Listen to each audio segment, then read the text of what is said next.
কি সম্পর্ক তোমার? এই মেয়ের সাথে তোমার কি সম্পর্ক? রিলেশন করো। বাসা কোথায় তোমার? বিরকল বাজারে। কতদিন থেকে রিলেশন মেয়ের সাথে? 6 মাস যাবত। একই এলাকাবাসী? তোমার নাম কি? তুমি যে ভ্যানে চড়ে ফেরিঘাট থেকে প্রসাদ দিকে যাচ্ছিলে, তুমি যে কাজটা করেছো, কি কাজ করেছো বলো তো? কি করেছো তুমি বলো?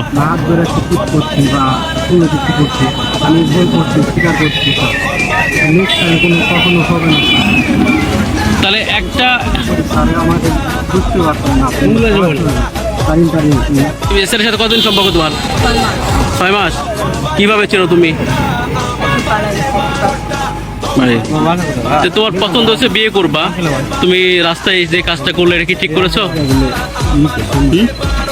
তুমি কি অবস্থা